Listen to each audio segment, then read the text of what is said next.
ಇದು borewell pump shed. ಇಲ್ಲಿ ಅನಗ automation ಅವರದ್ದು ಕಂಟ್ರೋಲರ್ ಇಲ್ಲಿದೆ. ಇದು ಸಿಮ್ ಆಪರೇಟೆಡ್. ಎಲ್ಲ ಸೊಲೆನ್ ವಾಲ್ವ್ಸ್ನ ಕನೆಕ್ಷನ್ ಎಲ್ಲ ಇಲ್ಲಿ ಬಂದಿದೆ. ಇಲ್ಲಿಂದ ನೇರ ರಿಲೇಸ್ಗೆ ಕನೆಕ್ಟ್ ಆಗಿದೆ. ಸೊಲೆನ್ ವಾಲ್ವ್ಗೆ ಪವರ್ ಸಪ್ಲೈ ಮತ್ತು ಕಂಟ್ರೋಲರ್ಗೆ ಪವರ್ ಸಪ್ಲೈ ಈ ಸ್ಟೆಬಿಲೈಸರಿಂದ ಹೋಗುತ್ತೆ. ವೋಲ್ಟೇಜ್ ವೇರಿಯೇಷನ್ ಆದರೆ ನಮ್ಮ ಕಂಟ್ರೋಲರ್ಗೆ ಏನು ಪ್ರಾಬ್ಲಮ್ ಆಗೋಲ್ಲ. ಕಂಟ್ರೋಲರಿಂದ ನಮ್ಮ ಸ್ಟಾರ್ಟರ್ಗೆ ಇಲ್ಲಿ ವೈರಿಂಗ್ ಇದೆ. ಅಲ್ಲಿ ಆರೆಂಜ್ ಪೋಲ್ ಕಾಣಿಸ್ತದಲ್ಲ, ಅಲ್ಲಿ ಒಂದು ಹೈ ಪ್ರೆಷರ್ ರಿಲೀಸ್ ವಾಲ್ವ್ ಇದೆ. ಅಲ್ಲಿಂದ ಬಂದ ನೀರು ಆ ಡ್ರಮ್ಗೆ ತುಂಬಿದಾಗ ಸೆನ್ಸರ್ ಆಪ್ರೇಟ್ ಆಗುತ್ತೆ. ಅದು ಇಲ್ಲಿ ಪ್ರಿವೆಂಟರ್ಗೆ ಕನೆಕ್ಟ್ ಆಗಿದೆ.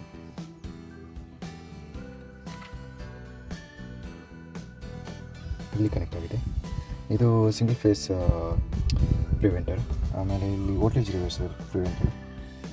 ನೋಡಿ, ಇದು ನಮ್ಮ ತೋಟದ ಗೇಟ್ ವಾಲ್ಗಳು.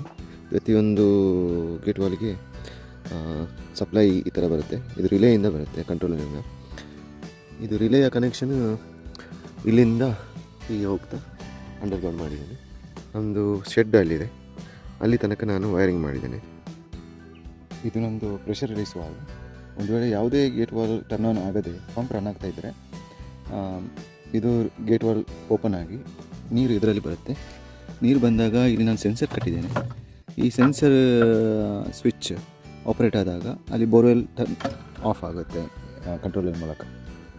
ಇವಾಗ ನಾನು ಮೊಬೈಲಲ್ಲಿ ಮೆಸೇಜ್ ಕಳಿಸಿ ನಾನು ಒಂದು ಗೇಟ್ ವಾಲನ್ನು ಆನ್ ಮಾಡ್ತೇನೆ. ನೋಡಿ,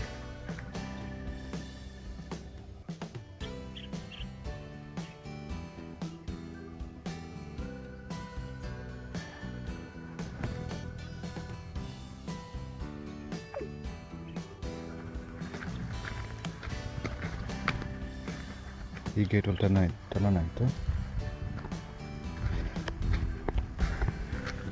ಸ್ಪ್ರಿಂಕ್ಲರ್ ಇದೆ, ಇದು ಈಗ ಸ್ಟಾರ್ಟ್ ಆಗಬೇಕು.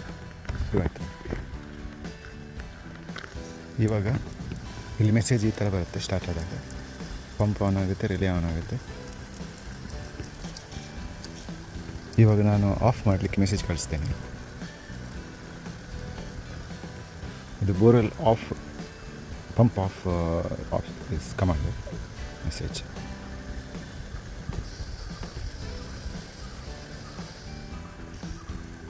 ಸ್ಟಾಪ್ ಆಯಿತು.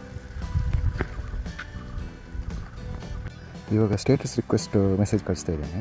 ಇವಾಗ ಅದು ಯಾವುದು ವಾಲ್ವ್ ಓಪನ್ ಆಗಿದೆಯಾ ಇಲ್ವಾ, ಬೋರ್ ರನ್ ಆಗ್ತಿದೆಯಲ್ಲ ಅಂತ ರೆಸ್ಪಾಂಡ್ ಮಾಡುತ್ತೆ.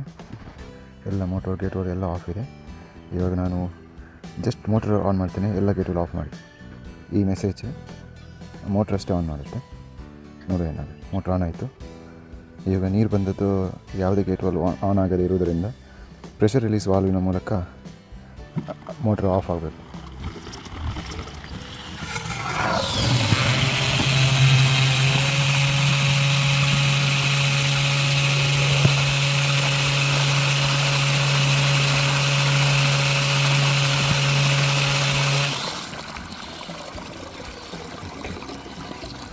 ಮೋಟ್ರ್ ಆಫ್ ಆಯಿತು.